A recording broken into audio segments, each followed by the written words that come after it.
ஆஹா, உங்கள் ஆசானை நான் பார்க்கிறேன். ஆபிரகாம் மற்றும் அவரது மக்கள் என் ராஜ்யத்தில் நுழைந்துள்ளனர்.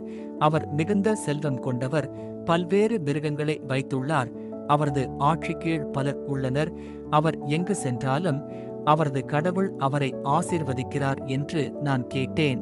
சரி, சொல்லுங்கள், இந்த செய்திகள் உண்மையா? பேர்ஷேபாவின் அரசே, உங்கள் முன்னிலையில் இருப்பது எனக்கு உண்மையில் பெருமை.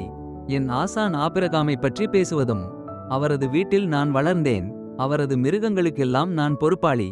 நீங்கள் ஆபிரகாம் பற்றி கேட்ட கதைகள் அனைத்தும் உண்மைதான். ஆபிரகாமின் கடவுள் மீதான நம்பிக்கை வலிமையானது. ஒரு காலத்தை பற்றி நான் சொல்லட்டும். கடவுள் ஆபிரகாமின் நம்பிக்கையை சோதித்தார். ஒரு மிகப்பெரிய முறையில் கடவுள் அவரிடம் கூறினார், ஆபிரகாம், நீ நேசிக்கும் உன் மகனை எடுத்துக்கொள்.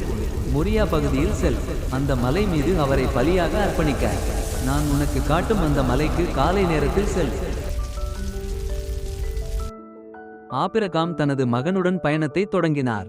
கடவுள் அனுப்பிய இடத்திற்கு 3வது நாளில் ஆபிரகாம் அந்த இடத்தை தூரத்தில் பார்த்தார். நீங்கள் கழுதையுடன் இங்கே இருங்கள், நான் மற்றும் என் மகன் கொஞ்சம் மேலே செல்வோம். மலையில் நாம் வழிபடுவோம், பின்னர் உங்களிடம் திரும்புவோம். ஆபிரகாம் எரியும் பலிக்காக மரக்கட்டைகளை எடுத்தார். அதை தனது மகனின் மீது வைத்தார். பின்னர் அவர் தனது கையில் தீயையும் கத்தியையும் எடுத்தார். அவர்கள் இருவரும் ஒன்றாக நடந்தனர். பின்னர் ஆபிரகாமின் மகன் ஈசாக்கு கேட்டார், அப்பா, நமக்கு தேவையான மரமும் தீயும் இருக்கின்றன. ஆனால் எரியும் பலிக்காக தேவையான ஆடு எங்கே? கடவுள் தானே ஏற்பாடு செய்வார். எரியும் பலிக்கான ஆடாக என் மகனே. அவர்கள் இருவரும் தொடர்ந்து சென்றனர். கடவுள் கூறிய அந்த மலைக்கு அவர்கள் வந்தபோது ஆபிரகாம் ஒரு பலிபீடம் கட்டி மரக்கட்டைகளை அதில் அடுக்கினார். பின்னர் அவர் தனது மகனை கட்டி பலிபீடத்தில் வைத்தார்.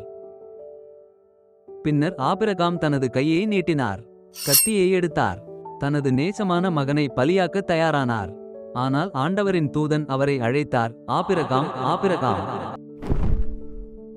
அந்த பையனுக்கு எந்தவிதமான தீங்கும் செய்யாதே. இப்போது உனக்கு கடவுளை மதிக்கும் மனம் இருப்பது தெளிவாகிறது. நீ உன் ஒரே மகனை என்னிடமிருந்து மறைக்கவில்லை. ஆபிரகாம் மேலே பார்த்தார். பின்னால் ஒரு ஆடு இருந்தது. அது அதன் கொம்புகளால் புதர்களில் சிக்கியிருந்தது. அவர் சென்று அந்த ஆட்டினை எடுத்தார். ஆபிரகாம் தனது மகனுக்கு பதிலாக அந்த ஆட்டினை பலியாக்கினார். பின்னர் ஆபிரகாம் அந்த இடத்திற்கு ஆண்டவர் ஏற்பாடு செய்கிறார் என்ற பெயரை வைத்தார். தூதன் மீண்டும் ஆபிரகாமை அழைத்து கூறினார், நீ இதை செய்ததற்காக ஆண்டவர் உன்னிடம் கூறுகிறார், உன் மகனை மறைக்காமல் இருந்ததற்காக நான் உன்னை நிச்சயமாக ஆசீர்வதிப்பேன். உன் சந்ததிகளை பெரிதும் பெருக்குவேன். அவர்கள் வானில் உள்ள நட்சத்திரங்கள் போலவும் கடற்கரையின் மணற்கண்கள் போலவும் எண்ண முடியாதவர்களாக இருப்பார்கள். நீ எனக்கு கீழ்ப்படிந்ததனால் பூமியின் அனைத்து ஜாதிகளும் ஆசீர்வதிக்கப்படும்.